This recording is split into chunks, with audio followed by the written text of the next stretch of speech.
All right, it's PJ Butter here, and man, this guy needs no introduction, man. He the GOAT. He's the GOAT. It's LL. What Cool. up? Jay joining us, man. His tour is coming into town at the Forum, the Force Live, man. And first of all, I want to thank you because for what you've done, not only for hip hop, but for bringing this tour. Because every year I see your Rock the Bells Festival in New York. I'm like, damn, why can't he do this in LA? And now you're doing something similar to that in LA. So thank you. Yeah. You're very welcome, man. I just it's actually something even newer for the market. It's gonna be newer for LA. I mean, it's one nonstop show. There's no intermissions, no set changes. It just kind of goes for 3 4 hours of just straight up hip hop, and it's definitely a wild time. And it's gonna be, obviously there'll be a lot of surprises. It's LA, so we got to make it crazy, and people just got to be there, man. This is one of them shows that you definitely don't want to miss. If you love the culture and you really just want to get that day one experience with a modern execution. You know what I'm saying? Yeah, and you're executing it like I've seen footage of it and I've seen the reviews, but it's like it's not a spoiler alert if you've seen the footage online because you kind of curate each city Yeah. differently with the acts and how the kind of like set list goes.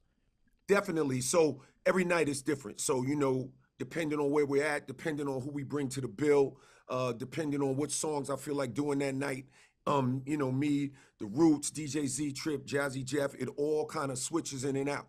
You know what I'm saying? So it's an amazing time. You know what I'm saying? Yeah, it's like a live mixtape. That's what it is, right?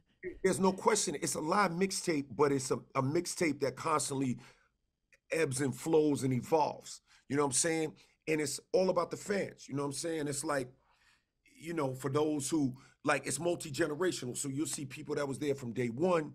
You'll see people that bring, their kids. You'll have younger, you have maybe somebody 19 or 18 wants to treat their mother. You'll have like somebody, it's crazy, man. The generational thing is crazy. Grandmothers with nieces and like, I mean, it's unbelievable.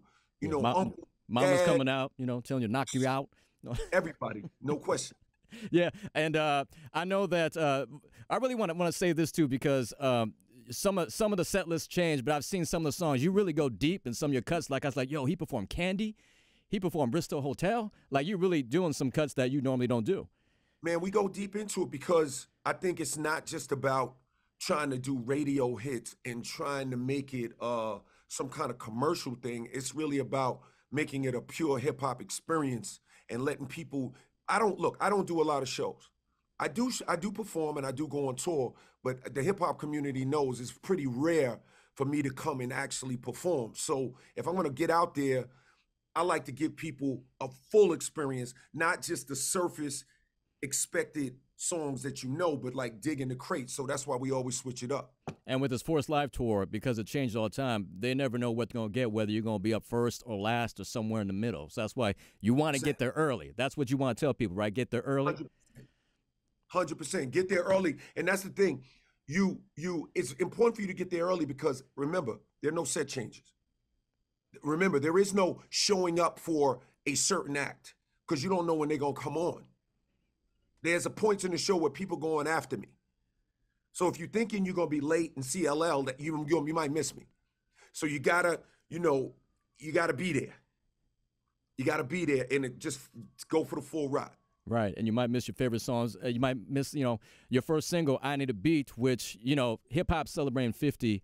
K-Day is celebrating 40 years in hip hop. I know a lot of us on the West Coast. First time we ever heard you, LL, and heard "I Need a Beat." I think Ice Cube even said the first time he heard you was on 1580 K-Day back in the day. Could you talk about the importance of K-Day is not only to hip hop but to your career? Man, come on, man. I mean, K-Day, when I used to come to LA, K-Day was like family. It was like home for me. You know what I'm saying? Like I'd go to Greg Mack's house for barbecues. You know what I'm saying? During the Mac Attack days, and we'd vibe, and I still remember that barbecue, some of the best barbecue I ever had. And you know, like all of those original songs, all of those original moments, you know what I'm saying? On the LA side, for me, started at K-Day. You know what I'm saying? Hear my music on K-Day. And then of course, knowing about Uncle Jam's Army and just all of the energy around that. And then later on, you know, Cube and Dre and all those guys coming in and making their contributions. It was an amazing time. It was an amazing time, man, for real. Do you remember your first K-Day show that you did? I don't know. It might have been at World on Wheels. That sounds about right. Yeah. Might have Yeah. been at World on Wheels. Yeah. I think so. Yeah. Sure. Did you expect that? Because that's probably like the first time you came to LA, right? That you were like a kid from New York, like, wow, people really listen to my music. They know me. Yo, it was incredible because, you know, when I started coming to, you know, at that time, you know, it was just like a whole new world for me. You know what I'm saying? The first thing I used to do is like when we landed at the airport, I used to be like, yo, well, take me where the black people are. And they take me around and I go to Crenshaw and I'd go get soul food and you know what I'm saying?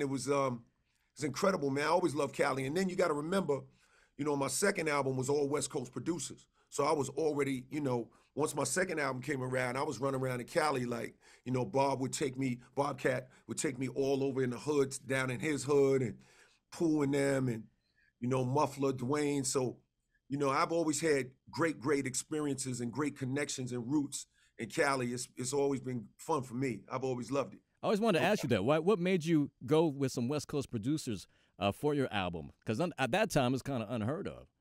Well, they were working on songs that sounded like they were in my wheelhouse. Russell Simmons had heard some stuff they had done with some other artists, and he thought it was dope. And then when I heard it, I heard the beats and stuff. I just liked the music. At that time, Rick Rubin, him and Russell had parted ways, and Rick was kind of going in a different direction. So I needed new production for the next album, for the second album, because Rick had did the first one. So I just got with Bobcat and F.O.R.C.E and, you know, Dwayne and Daryl, and the rest is history. We ended up, you know, doing this music that just kind of, I'm Bad and I Need Love and all these great songs that just kind of changed hip hop in a big way. And who knew? You know what I'm saying? It just happened like that. Because I never judged based on my opinion of music on the regions. I just listened to the music. You know what I'm saying? It didn't matter to me where they was from. Yeah, you know and I know you didn't care because I know when you put out Walking with a Panther, the critics didn't like it, but I actually love the album. And I'm hoping you're doing some songs off that album on this tour on Sunday. I absolutely do. I mean, you can't base everything solely on critics. I mean, that is just an opinion. There's stuff about that record that I liked. I mean, Walking with a Panther changed the imagery of hip hop.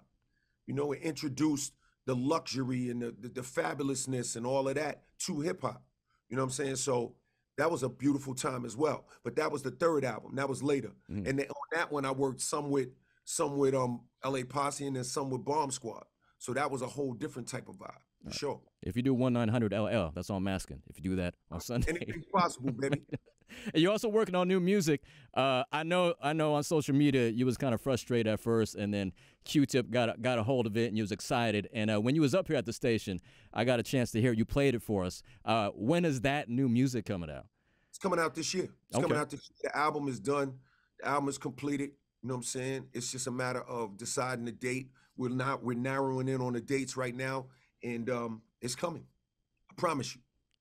And LL is coming, Sunday at the F.O.R.C.E for the live tour. Now you got, of course, the Roots, who are not only just a backing band, but they're performing too. You got Ice-T. But hold on. It's not the Roots crew. It's not like a back. It's more than that. You know, Questlove and myself and Z-Trip and Jeff, you know, the way Quest has curated this thing and helped me put this thing together, this is a nonstop show. Like, you got to think about what we did at the Grammys, and then you got to take that to the next level and put it on steroids. This is not just like the Roots individually or this one individually. We are all rocking together. This is not something you want to miss. Do not think that this is going to be like LL's going to do his thing and then the Roots are going to do their. No, this is all of us rocking together all night long. It's crazy. It's turntables and the Roots crew combined. It's crazy. And it's a mashup. And Salt-N-Pepa will be there. Ice-T. Ooh, I haven't seen Ice-T perform in a while. Thank you for bringing Ice-T out. I know he's going to tear it down. Yeah, we had to get Ice-T. Ice agreed to come out the house. I'm so thankful that my man came out to play with us. And then there'll be, like, of course, special guests. I mean, it's going to be crazy, man. Right. It's going to be crazy, man. Rakim, too. Hey, so who are the special guests? Can you tell us? I'm not going to tell. Not even a hint? Well, I mean, come on. I mean, you got to know. If I say Snoop Dogg, just wink once. Just wink once if that's a yes. What I would tell you is, I would tell you some of the special guests are from LA and some aren't. Right. That's why you got to be there. F.O.R.C.E live tour happening this Sunday at the Forum. Tickets available at Ticketmaster.com. LL, man, I'm going to the show. I look forward to going. And when I'm there, just don't throw the mic, okay? I don't want to get hit like at a 50 Cent show, right? I don't really know what you refer to, but I'm not the Google it. You'll see. I don't throw it off. I ain't throwing it, man. Dopest tat ever, dopest MC ever. That's the GOAT. That's LL Cool J. Appreciate you, baby. Appreciate you, man. See you on Sunday.